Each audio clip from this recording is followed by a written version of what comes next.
Namaskar to my dear young friends. This is my second part of Coding for Kids series. So I welcome you all on my series Coding for Kids. तो previous video में हमने discuss किया था कि C program को हम कैसे लिखेंगे और किस सॉफ्टवेयर में उसको यूज करेंगे और कैसे उसको टाइप करेंगे। आज की वीडियो में मैं लेकर के आया हूँ स्ट्रक्चर ऑफ सी प्रोग्राम। ये बहुत ही इंपॉर्टेंट पार्ट है। हालांकि इसमें से बहुत सारी चीजें हम हर एक प्रोग्राम में यूज नहीं करते हैं, बट ये समझना जरूरी है। तो सबसे पहले मैं आपको ये एक्सप्लेन करूंगा कि कौन कौन से पार्ट आपके प्रोग्राम में होते हैं और आप उसे कैसे यूज करेंगे। तो आज की वीडियो में हम यही डिस्कस करने वाले हैं, structure of C program. So myself Sanjay Parmar, I welcome you all in my series coding for kids on my channel tutorial AICS IP। तो आइए शुरू करते हैं। सबसे पहले यहाँ देखिए कि सबसे पहला जो पार्ट है वो है डॉक्यूमेंटेशन।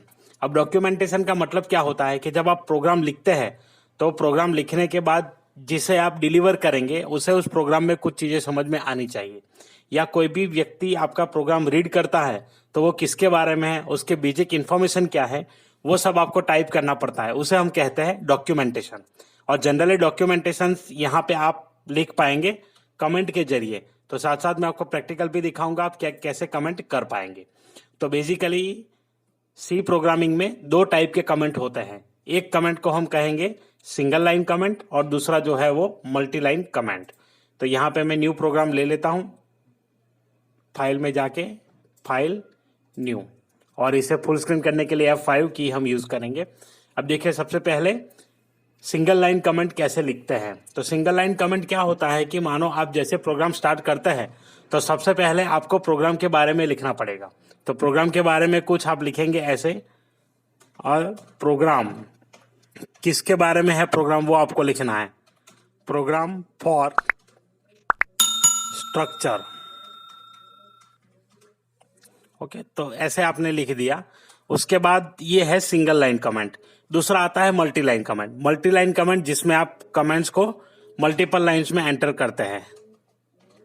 तो यहां पे हम लिख देते हैं दिस प्रोग्राम एक्सप्लेन्स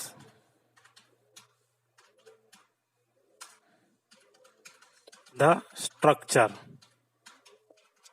तो ये यहां पे लिख दिया ऑफ सी प्रोग्राम। तो यहां पे मल्टी लाइन हो चुकी है मेरी सी प्रोग्राम। तो इसी प्रकार से आप यहां पे लिख सकते हैं जो प्रोग्राम के बारे में, या तो आप यहां पे डेवलपर के बारे में लिखना चाहते हैं, जैसे मैं यहां लिखना चाहता हूं क्रिएटेड बाय।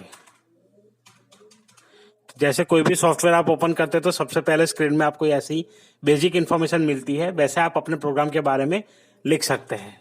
क्रिएटेड बाय, मेरा नाम मैंने यहां पे डाल दिया। इसी प्रकार से YT ट्यूटोरियल, और ये है मेरे चैनल का नाम। तो ये हो गए आपके मल्टीपल कमेंट्स। तो इसी प्रकार से आप कमेंट लिख सकते हैं। प्रोग्राम में कहीं पर भी इसे यूज कर सकते हैं हम। तो सबसे टॉप में इसे इसलिए डालते हैं कि आपका प्रोग्राम क्या है, किसने बनाया है, किस चीज के लिए बनाया गया है, तो उसका एक्सप्लेनेशन वहां पे आएगा। तो अब जैसे भी प्रोग्राम लिखते हैं उसमें सबसे पहला पार्ट आपको ये वाला लिखना है, प्रोग्राम की बेसिक इंफॉर्मेशन टॉप में। उसके बाद सेकंड पार्ट हमने यहाँ पे बताया है वो है लिंक। अब लिंक सेक्शन किसे कहेंगे, तो अभी तक हमने इसको यूज नहीं किया है, और जैसे जैसे हम फंक्शन यूज करेंगे वैसे मैं आपको बताऊंगा कि ये लिंक सेक्शन है। यहाँ पे जनरली हम लिखते हैं कुछ लाइब्रेरीज जो यूज करेंगे हम किसी फंक्शंस के लिए, तो जब आएगा तब मैं आपको बताऊंगा। उसके बाद है डेफिनेशन। डेफिनेशन होता है जब हम मल्टीपल फंक्शंस यूज करेंगे तब इसका यूज आएगा, तो वो भी हम जब फंक्शन का पार्ट कवर करेंगे तब समझेंगे कि क्या है डेफिनेशन। ग्लोबल डिक्लेरेशन, तो यहाँ पे जो भी वेरिएबल आते हैं जो प्रोग्राम के बाहर आप डिक्लेयर करते हैं वो प्रोग्राम में कहीं पर भी आप एक्सेस करना चाहे तो कर सकते हैं। तो ये भी लेट हम देखेंगे पीछे वाले सेक्शन में, अभी से इसका कोई यूज अभी हमारे पास है नहीं। तो ये तीन चीजें ऐसी है जो अभी हम यूज नहीं करने वाले हैं। जब हम फंक्शन वाला पार्ट देखेंगे तब ये तीन चीजों का यूज वहां पे आएगा। तो अभी के लिए प्रोग्राम का स्ट्रक्चर है, बट अभी इसका यूज नहीं करने वाला है। ये उसी तरह है जैसे कि इमारत बनती है और अभी जैसे आपने बेस बनाया है तो उस टाइम फर्नीचर की कोई रिक्वायरमेंट नहीं होती। तो इसी प्रकार से आप ये समझ लीजिए कि फर्नीचर है, इसकी रिक्वायरमेंट जब हम पूरा प्रोग्राम करेंगे और फंक्शन पे जब जाएंगे तब आएगी। तो जैसे पूरा बिल्डिंग तैयार होता है उसके बाद फर्नीचर घर में आता है, उसी प्रकार से ये 3 चीजें हैं, ऐसा समझ लीजिए आप। लिंक कभी कभी हम बीच में इस्तेमाल कर लेंगे, लेकिन डेफिनेशन, ग्लोबल और ये सब प्रोग्राम्स, ये चीजें ऐसी है जो हम लास्ट में यूज करने वाले हैं, जब आप बहुत सारी चीजें सीख लेंगे और फंक्शन पे हम जाएंगे तब। उसके बाद ये है मेन फंक्शंस। तो ये बहुत ही इंपॉर्टेंट चीज है, पिछले बार मैंने जो बताया था वही है वॉइड मेन। तो वॉइड मेन हमने जो लिखा था वो है मेन फंक्शन। तो ये पूरा स्ट्रक्चर है आपके प्रोग्राम का। तो इसमें देखिए कैसे आप लिखेंगे। तो सबसे पहले हमने एक चीज ऑलरेडी करके रखी है यहाँ पे, डॉक्यूमेंटेशन सेक्शन। लिंक की जरूरत नहीं है तो डायरेक्ट हम अवॉइड कर देंगे, बाकी के सारे जो पार्ट है सीधा हम आ जाते हैं वॉइड मेन फंक्शन में यहाँ पे। और ये भी मैंने पिछले बार जैसे बताया था, ब्रैकेट्स बहुत इंपॉर्टेंट है, और आपने मैसेज यहाँ लिख करके दे दिया था कि आपको क्या प्रिंट करना है आउटपुट स्क्रीन में। तो यहाँ पे आउटपुट स्क्रीन में हमने लिखा है हेलो वर्ल्ड। तो ये यहाँ पे हो गया अपना प्रोग्राम जो पिछले टाइम तक हम सीखे थे। अब आगे देखते हैं प्रोग्राम स्ट्रक्चर के बाद कि आप कैसे इसमें किसी भी वैल्यू को इनपुट करेंगे और एंटर करेंगे। तो अब हम एक सिंपल टास्क लेते हैं। टास्क है मेरा 5+5, ये करना है। अभी मैं प्रोग्राम के जरिए ये करना चाहता हूं, 5+5 = 10। ये चीज मुझे अभी करनी है प्रोग्राम में। तो हम कैसे प्रोग्रामिंग में इसे करेंगे, तो इसे सबसे पहले यहां डालना पड़ेगा 5+5 = 10। आपको अगर ऐसा कोई भी ऑपरेशन करना है प्रोग्रामिंग में तो सबसे पहले आपको ये 5 और 5 वो दो नंबर चाहिए। इस नंबर को आप ऐसे समझिए जैसे आपने कोई चीज लिख दी है अभी और उसको आप यूज करना चाहते हैं, तो कैसे उसमें वैल्यू डालेंगे। या तो आप ये समझिए कि आप रेसिपी तैयार करने जा रहे हैं, आपके पास बहुत सारी चीजें ऑलरेडी अवेलेबल है, रॉ मटेरियल। तो ये 5+5 क्या होगा, हमारा रॉ मटेरियल है 5 और आंसर क्या है, हमारा फाइनल आउटपुट है। तो आपको पता है कि फाइनल आउटपुट मुझे क्या चाहिए, पर उसे कैसे हम बनाएंगे। जैसे आप कोई रेसिपी बना रहे हैं तो आपको फाइनल आउटपुट पता है। जैसे कि हम रोटी की बात करें, रोटी बनाना चाहते हैं तो रॉ मटेरियल क्या होगा, तो जैसे आटा हो गया, नमक हो गया, पानी हो गया, ऑयल हो गया, जो सारी चीजें हम डालते हैं। उसके बाद गैस स्टोव का जो यूज करते हैं उसको पकाने के लिए, उसको बेलने के लिए, वो सारी चीजें इसमें कवर हो जाती है। तो पूरा प्रोग्राम इसी तरीके से होता है। तो यहाँ 5+5+5 जैसे हम लिखते हैं वो है हमारा रॉ मटेरियल, जैसे आटा, नमक और पानी, ऑयल जो भी है। तो वो सारी चीजें हमने कलेक्ट कर ली है, वो ऑलरेडी डिब्बे में है। तो आपको वहां डिब्बे रखने पड़ते हैं। वैसे प्रोग्राम में आपको हर एक वैल्यू को स्टोर करने के लिए जरूरत पड़ेगी वेरिएबल की। तो वेरिएबल क्या होता है, सिंपल नेम्स होते हैं जहां पे हम जो जो चीज प्रोग्राम में यूज करेंगे वो सारी चीजें यहाँ 1 by 1 आएगी। जो प्रोसेस स्टार्ट करेंगे, जैसे रोटी बनाने का प्रोसेस स्टार्ट किया तो सबसे पहले हम एक बर्तन लेंगे खुला सा, उसमें डालेंगे आटा। आटा डालने के बाद उसमें पानी डालेंगे, नमक मिलाएंगे, उसके बाद उसको बेलेंगे। तो ठीक उसी तरीके से हम यहाँ पे सबसे पहले प्रोग्राम में 5+5 जो है उसके लिए हमें कुछ ना कुछ लेना पड़ेगा स्टोरेज, ताकि जैसे आटा रखने के लिए हमारे पास डिब्बा रहता है उसी प्रकार से यहाँ इसको स्टोर करने के लिए हमें लेने पड़ेंगे वेरिएबल। उसी प्रकार से आउटपुट को स्टोर करने के लिए भी आपको वेरिएबल चाहिए। जैसे रोटी बन जाने के बाद हम डिब्बे में रखते हैं, फिर उसे डाइनिंग टेबल पे ले जाते हैं, तो ठीक यही प्रोसेस यहाँ पे अप्लाई होगा। तो यहाँ पे देखिए कितने इनपुट है। तो पहले आपको देखना है कि प्रोग्राम में कितने इनपुट है, 1 2 इनपुट है, और ये इक्वल टू हमारा आंसर है, आउटपुट है। तो यहाँ पे 3 चीजें हमें लेनी पड़ेंगी। तो यहाँ पे हम सबसे पहले उसे डिक्लेयर कर देते हैं। तो सबसे पहले आपको क्या करना है कि देखना है जो आपने चीज ली है वो क्या है, किस टाइप का है। तो डेटा टाइप का कंसेप्ट यहाँ पे आएगा। तो सबसे पहले समझिए कि यहाँ 5+5 है, तो वो क्या है, एक नंबर है। तो अगर नंबर आपके पास होता है तो नंबर के लिए सी प्रोवाइड करता है 4 टाइप के वेरिएबल डेटा टाइप आप ले सकते हैं। सबसे पहला होता है इंट, जिसे हम कहेंगे इंटीजर। इंटीजर कब यूज होता है, जब आपको कोई भी नंबर -32,000, सॉरी यहाँ पे थोड़ा मूव हो गया है नीचे, ओके, नमलॉक की यहाँ पे यूज मत करिए आप इसमें, अदरवाइज ऐसे वो अप डाउन हो जाता है। तो ऊपर वाले जो नंबर होते हैं अल्फाबेट कीज के ऊपर, वो यूज करिए इसमें जब आप कुछ नंबर टाइप करते हैं। 32,768 टू 32,767। तो अगर आपको ऐसा नंबर लेना है इसके बीच वाला, तो आप यूज करेंगे INT इंटीजर। वैसे है फ्लोट, तो फ्लोट में कोई भी नंबर हो जिसमें आपको डेसिमल पॉइंट लिखने पड़ते हैं, जैसे 70.50, 75.75, ऐसे नंबर है तो आपको यूज करना है फ्लोट। उसके लिए सिंपली फ्लोट ही लिखना है आपको। इसका भी रेंज है 2 मिलियन समथिंग है, तो वहां तक आप यूज कर सकते हैं। 20 लाख या 2 लाख समथिंग कुछ नंबर आता है इसमें, तो वहां तक आप उसको यूज कर पाएंगे। उसके बाद है डबल। डबल यहाँ फ्लोट के बाद अगर आप कुछ एक्सटेंड करना चाहे तो कर सकते हैं। और इंटीजर भी यहाँ पे लॉन्ग इंटीजर करके, लॉन्ग लिख के आप कोई भी वेरिएबल यूज कर सकते हैं जब आपका नंबर बड़ा है। तो बेसिकली हमें यहाँ पे 5 और 5 किस में आता है, तो इस वाली सीरीज में आता है, तो हम यहाँ लिखेंगे इंटीजर।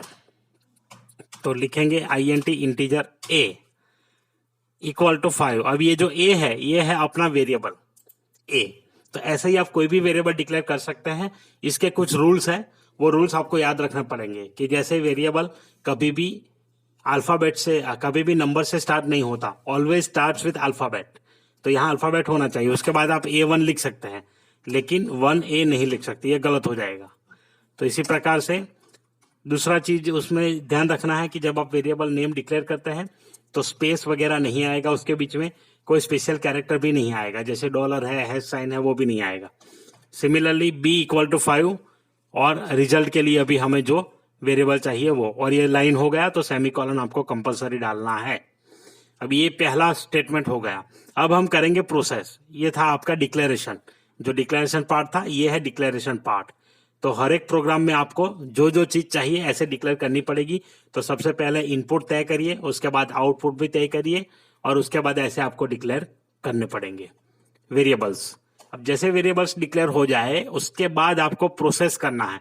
तो यहाँ पे प्रोसेस में तो कुछ है नहीं, सीधा हमें 5 + 5 कर देना है। तो 5 नंबर हमें मिल गया है, तो यहाँ पे हम लिखेंगे result equal to A + B।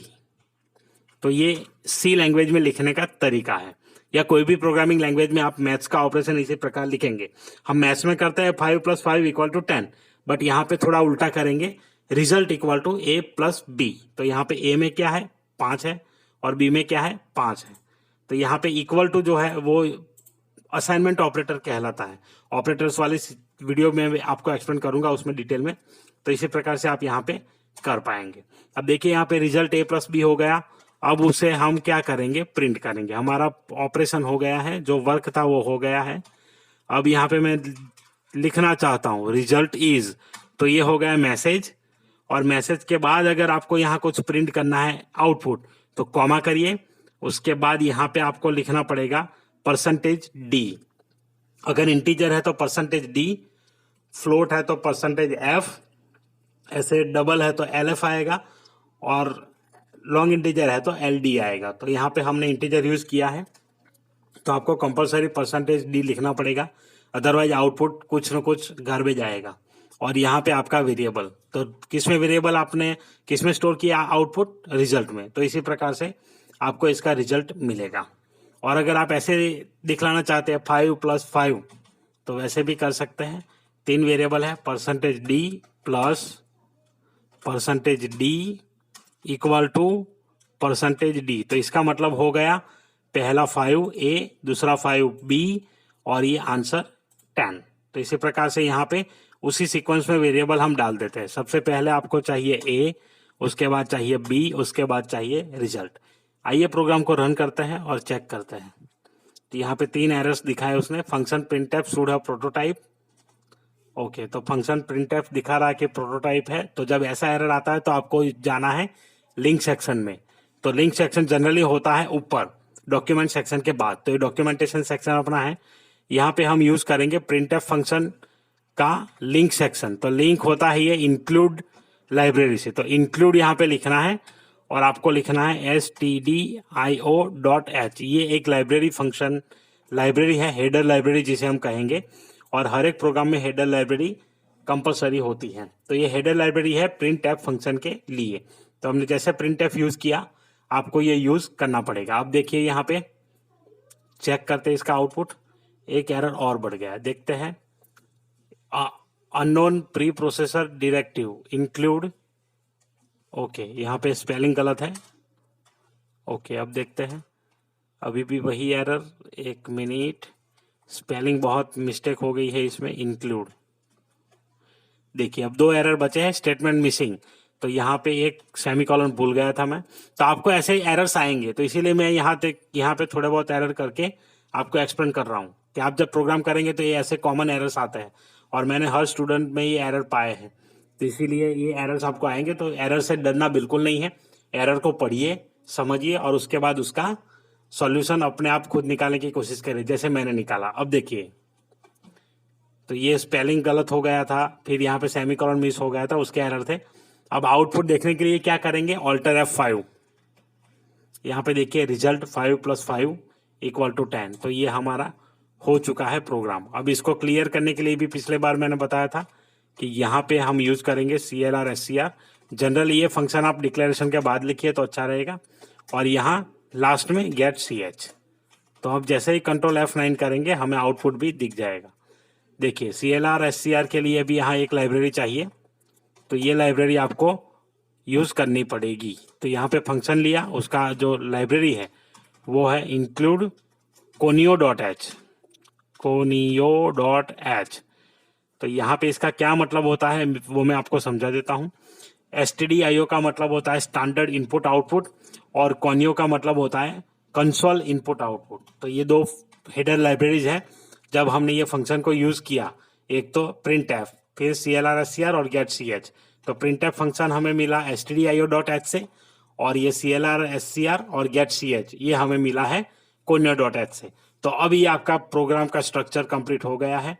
अब सारे प्रोग्राम में आपको स्टार्टिंग में ये लिखना है, एक तो पहले प्रोग्राम की बेसिक इन्फॉर्मेशन अगर आपको लिखनी है तो लिख दीजिए डॉक्यूमेंटेशन में। उसके बाद ये हो गया आपका लिंक सेक्शन, ये है लिंक सेक्शन जहां पे हम लिखते हैं हेडर फाइल्स इंक्लूड करके। तो #include एक फिक्स कीवर्ड है, वो आपको यूज करना पड़ेगा। उसके बाद ग्रेटर देन साइन में आपको लिखना है जो भी लाइब्रेरी का नाम है .h से। तो यहाँ stdio और conio हमने यूज किया है, ऐसे और भी लाइब्रेरीज आएगी, हम उसके भी बारे में डिस्कशन करेंगे। उसके बाद void main, पहला ऑपरेशन हमने कर लिया है, ऐसे ये 5 + 5 था। अब देखिए ये तो फिक्स एक आउटपुट हमें दे रहा है कि 5 + 5 ही आ रहा है, बट अब मैं ये करना चाहता हूं कि यूजर जो चीज एंटर करे उसका आउटपुट हमें मिले। तो यहाँ पे ये नहीं रहेगा। अब या तो इस प्रोग्राम को सेव कर लेते हैं, पहले फाइल सेव, और सेव के लिए हमने यहाँ पे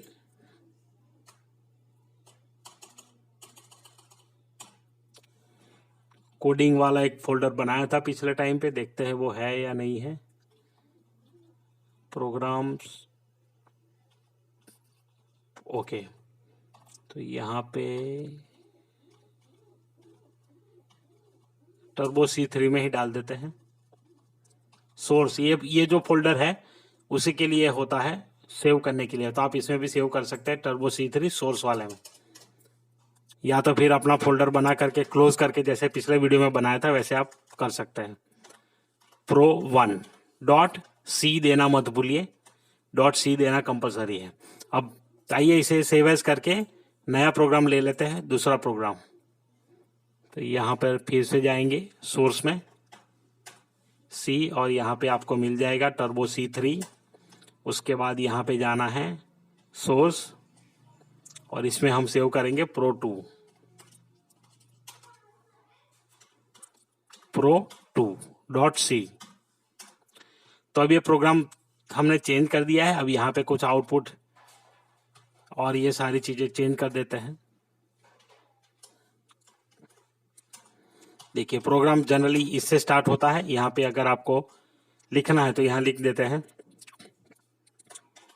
परफॉर्म, ये डॉक्यूमेंटेशन सेक्शन है, बेसिक मैथ ऑपरेशंस। तो यहाँ पे मैंने लिख दिया परफॉर्म बेसिक मैथ ऑपरेशंस। तो बेसिक मैथ ऑपरेशंस हम इसमें परफॉर्म करेंगे, वो भी यूजर से वैल्यू लेकर के। तो अब वैल्यू हमें यहाँ नहीं लेना है। अब कब आएगा, जब आप कंट्रोल F9 करेंगे तब पूछेगा कि आपको कितना नंबर एंटर करना है। तो इसके लिए हम फंक्शन यूज करेंगे सबसे पहले मैसेज डाल देते हैं कि यूजर को क्या मैसेज दिखना चाहिए। प्रिंट एफ, सबसे पहले हम यूजर को पूछते हैं, जैसे आप वेबसाइट ओपन करते होता है ना, वहाँ enter your email, enter your password, ऐसे यहाँ पे पूछेंगे एंटर नंबर। तो यहाँ पे एंटर नंबर 1, पहला नंबर हमें चाहिए। फिर यहाँ पे लिखेंगे दूसरा एक फंक्शन स्कैन एफ, जो कि नंबर इनपुट करने के लिए यूज होता है। आप स्कैन एफ यूज नहीं करेंगे तो कोई भी नंबर कीबोर्ड से एक्सेप्ट नहीं करेगा, तो इसीलिए यहाँ पे यूज करना है %d, और उसके बाद यहाँ पे आएगा %, एंड आपका वेरिएबल a। तो ये इसका फिक्स स्ट्रक्चर है। अब इसको हम कॉपी कर लेंगे दोनों लाइन को, और कॉपी करने के लिए की है कंट्रोल इंसर्ट, और यहाँ पे shift insert, enter number 2। Number 2 हमने लिया है b, तो यहाँ पे कर लेंगे एंड b। तो ये चीज आपको करनी है जितनी बार आप नंबर यूजर से मांगेंगे, जो जो चीजें आप यूजर से इनपुट लेना चाहते हैं वो सारी चीजें यहाँ पे ऐसे आएगी। अब देखते हैं result equal to a plus b। तो यहाँ पे स्टेटमेंट मिसिंग, एक बार फिर से वही गलती, सेमीकोलन बार बार भूल जाता है यहाँ पे, और ये आपके साथ भी होगा।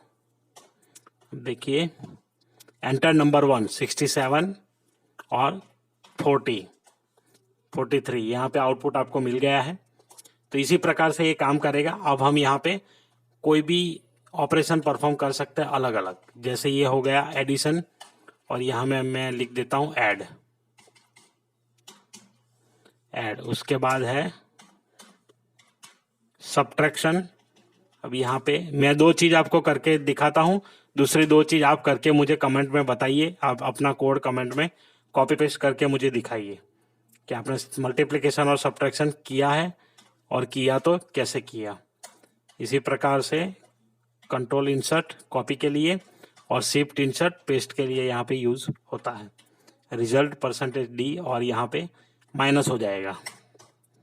देखिए अगेन रिजल्ट यहाँ पे नहीं है, इसकी जरूरत अब नहीं है। तो यहाँ पे नंबर 1, चलिए छोटा कोई अच्छा नंबर ले लेते हैं जिससे समझ में आए, 5 0 एंड 3 0। तो इसका एडिशन होगा 80, सब्ट्रैक्शन होगा 20। तो इसी प्रकार से यहाँ आउटपुट हमें मिल गया है। देखिए उन दोनों में अभी 20 ही दिख रहा है। ओके, तो पहले में ऐड लिखना था, यहाँ आउटपुट हमारा है ऐड, और यहाँ /n दे दीजिए, तो जो नेक्स्ट लाइन है वो नई लाइन में प्रिंट हो जाए। अब यहाँ पे देखिए 50 और यहाँ पे 30। तो फर्स्ट आउटपुट जो है रिजल्ट एडिशन हमें मिला है 50 + 30 80, और रिजल्ट दूसरा मिला है 50 - 30 20। तो इसी प्रकार से आप प्रोग्राम कर सकते हैं। आशा रखता हूँ आपको समझ में आ गया होगा और वीडियो भी अच्छा लगा होगा। तो इसी प्रकार से आप मल्टीप्लिकेशन और डिवीजन करिए और पूरा प्रोग्राम अलग बनाइए, तो आपको ये सारी चीजें समझ में आएगी। तो आप इसका ट्राई करिए अपने घर पे, और इसका कोड जो भी है वो मुझे कमेंट करके जरूर बताएं। तो आज के वीडियो में बस इतना ही। एक बेसिक ऑपरेशन कैसे परफॉर्म करता है एडिशन और सब्ट्रैक्शन का, वो हमने इसमें देखा, और स्ट्रक्चर ऑफ सी प्रोग्राम हमने देखा। आशा रखता हूँ आपको वीडियो अच्छा लगा होगा। वीडियो अच्छा लगा है तो लाइक कर दीजिए, और चैनल पे नए हैं तो सब्सक्राइब करिए, और बेल नोटिफिकेशन आइकन भी प्रेस कर दीजिए अगली कोडिंग की वीडियो के लिए। तो मिलते हैं अगले कोडिंग के वीडियो में, तब तक के लिए हैप्पी कोडिंग।